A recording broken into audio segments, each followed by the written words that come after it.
ప్రభుత్వ వ్యతిరేకత ఆరోపణల్ని తిప్పికొట్టేందుకు ప్రయత్నిస్తున్న కాంగ్రెస్ వరుస ఎన్నికలతో విపక్షాల్ని ఉక్కిరిబిక్కిరి చేయడమే లక్ష్యంగా పావులు కదుపుతోంది.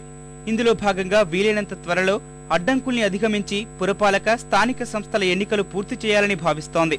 ఉప ఎన్నికలకు ముందే సహకార, స్థానిక సంస్థల ఎన్నికలు పూర్తయితే పార్టీకి లాభం చేకూరుతుందని కాంగ్రెస్ నేతల అభిప్రాయం. క్షేత్రస్థాయికి వెళ్లని వైకాపాను, ఆ పార్టీ అధినేత జగన్ను దెబ్బతీయొచ్చని వారి ఆలోచన. వరుస ఎన్నికలు నిర్వహించి సానుభూతి ఓట్లు తగ్గించాలని వ్యూహం రచిస్తున్నారు.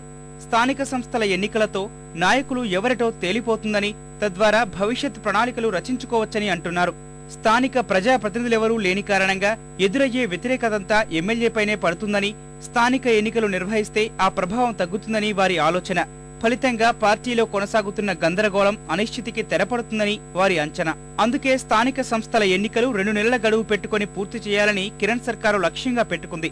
2011 జనాభా లెక్కల ప్రకారం మున్సిపల్ ఎన్నికలు నిర్వహిస్తామని ఇప్పటికే న్యాయస్థానానికి స్పష్టం చేసిన ప్రభుత్వం ఇప్పుడు 2001 లెక్కల ప్రకారం నిర్వహిస్తామన్న సంసిద్ధతను మళ్లీ తెలియజెప్పాలని నిర్ణయించింది.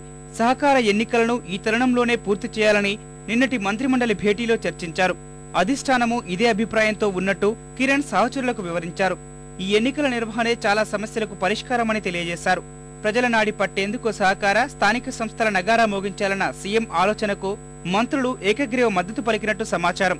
ముఖ్యమంత్రి, పీసీసీ అధ్యక్షుడు, డిప్యూటీ సీఎం కలిసి మున్సిపల్ ఎన్నికలపై న్యాయస్థానానికి ఇచ్చే వివరణకు తుది రూపం ఇవ్వాలని నిర్ణయించుకున్నారు. 2 నెలలకోసారి ఈ ఎన్నికలు జరిగేలా, 6 నెలలలోపు పూర్తయ్యేలా ప్రణాళికలు ఉండాలని నిర్ణయించుకున్నారు. ఇందుకు అనుగుణంగా న్యాయస్థానం నుంచి సానుకూల సంకేతాలు అందిన తర్వాతే రాష్ట్ర ఎన్నికల సంఘానికి వీటి నిర్వహణ కోసం లేఖ రాయాలని నిర్ణయించినట్లు తెలుస్తోంది.